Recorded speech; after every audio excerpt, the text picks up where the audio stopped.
Hey everybody, and welcome back. My name is Tim Hepworth here with Fly Fishing Boulder Outfitters and Thursday Night Live Fly Tying, and I'm here to bring you another quick tie brought to you by Rocky Mountain Fly Shop. Don't forget, all orders over $99 do ship for free. What we're going to be doing tonight is we're going to be going through this guy right here.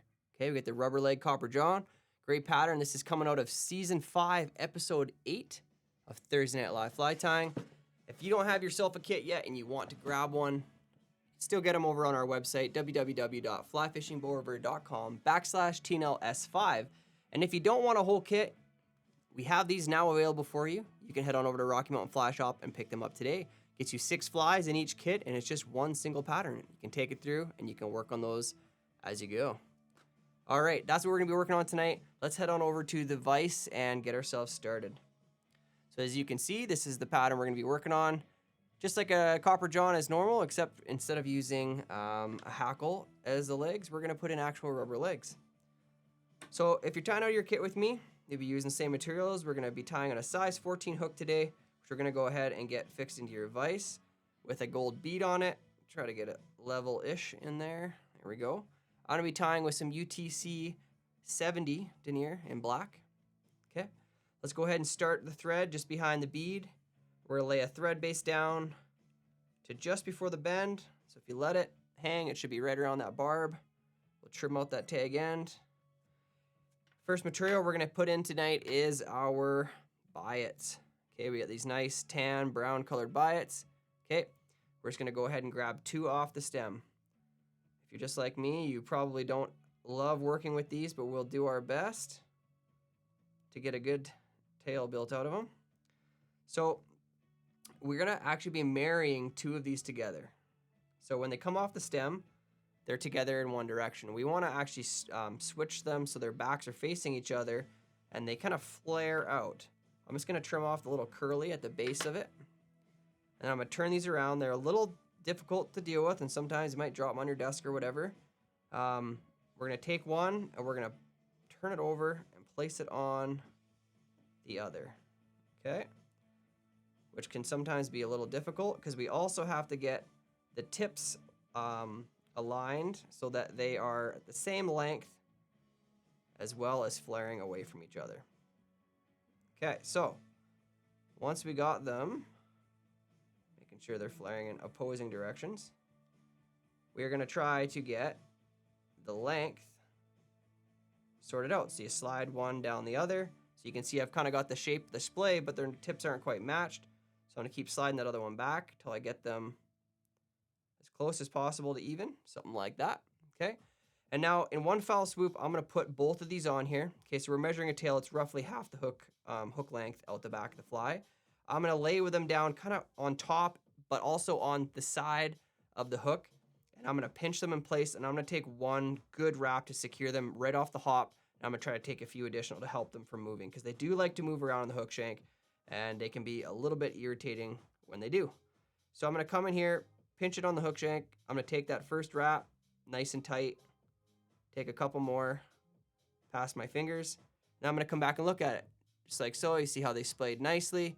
That's what we're trying to attain, to try to keep them just like that. So I'm going to take a few thread wraps back, but not getting too greedy about it because I don't want to cause those to move.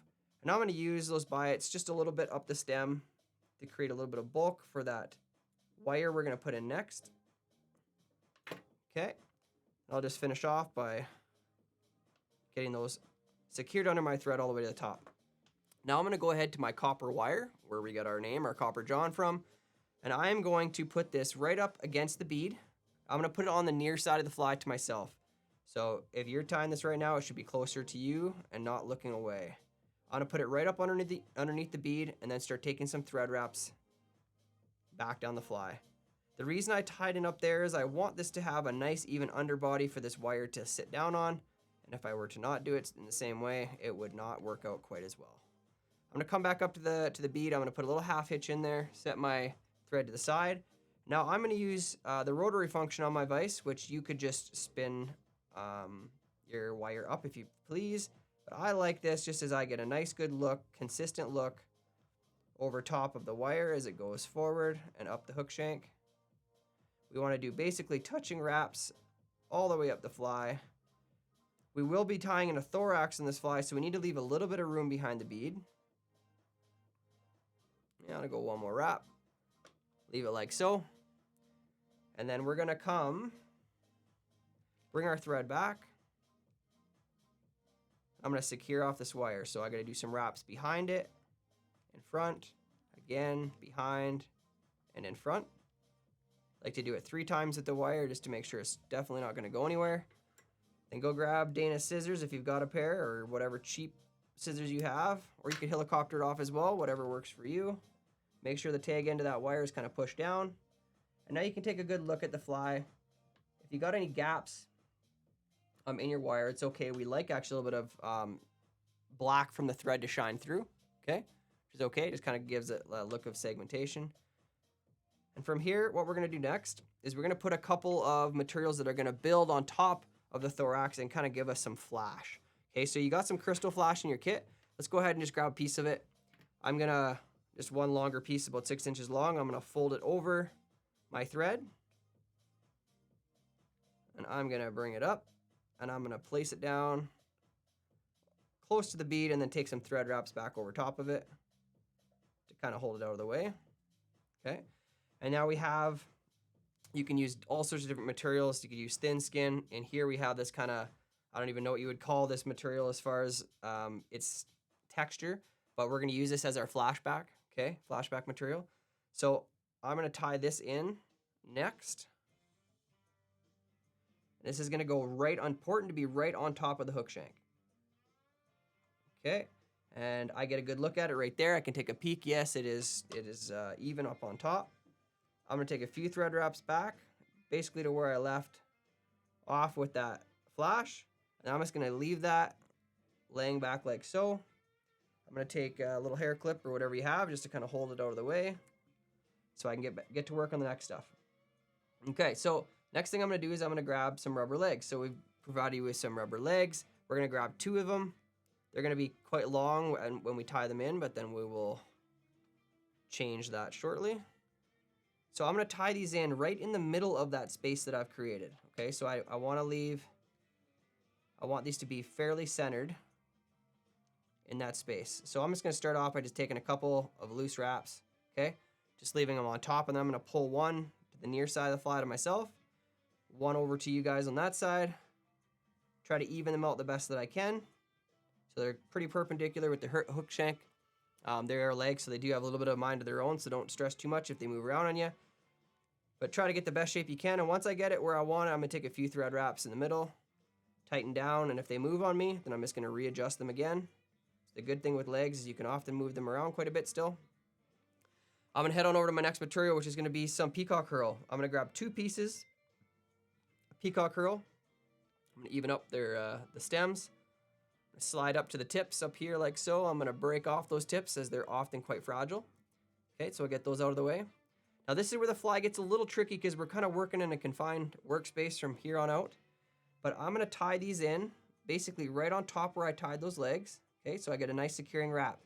The reason I tied in there is now I can slide my thread behind those rubber legs and make sure that it's secured right at the back of that flash, where the flashback was left, okay? Because that's where we're gonna start our wraps. So once I got it secure there, now I'm gonna wrap my thread back forward in front of my rubber legs in the front, and I'm gonna leave it right there. Okay, so next step we're gonna do is we're gonna start wrapping our peacock hurl forward. So I'm gonna do at least 1 full wrap all the way up and over behind the legs. I'm gonna do 1 more, and then I can cross over and come in between the legs. Okay, I'm gonna do a couple of wraps right there, and on my second wrap I'm gonna go 1 more time over to in front of the legs and do 1 wrap in front of the legs. Once I've got 1 complete wrap, then I can come up, secure off that peacock hurl, which as always means a wrap in front and a wrap behind. That's our securing wrap. Do it 1 more time, wrap behind, wrap in front. And then I can go ahead and trim out that peacock hurl so it's no longer in there. Okay, now all we gotta do is a couple things. We're gonna pull our flash back up over top and secure it where we left our thread. So number 1, be gentle and careful with this stuff so it doesn't tear on you, because it does have a bit of a sensitive texture to it, and it sometimes does like to tear. So I'm well holding it so it stays right on top of the bead. I took that first thread wrap. I'm gonna take one more before I show it to you so it doesn't move on me. But that's what we want it to look like. Centered right on top of that thorax, giving us that back to the fly. Now that I have it there, I'm gonna go ahead and just trim out this extra length because it's kind of in the way. And I'm just gonna take a few more thread wraps to make sure it doesn't move. Now I'm gonna grab my crystal flash, and I'm also gonna bring my crystal flash up and over the flashback and secure it in the exact same place. So now when I put some UV resin on this, it's gonna show through, that crystal flash is gonna show through and give us a nice little flash portion of the fly. Now I want you to come in and trim off the flashback and the crystal flash as close as you can to that bead. Making sure not to cut your rubber legs or anything else. Once I've got that there, I'm gonna go ahead and grab my half hitch tool. I'm gonna half hitch this fly off. 1, 2, up over the bead. Make sure that's secured. Once I got it, trim that out.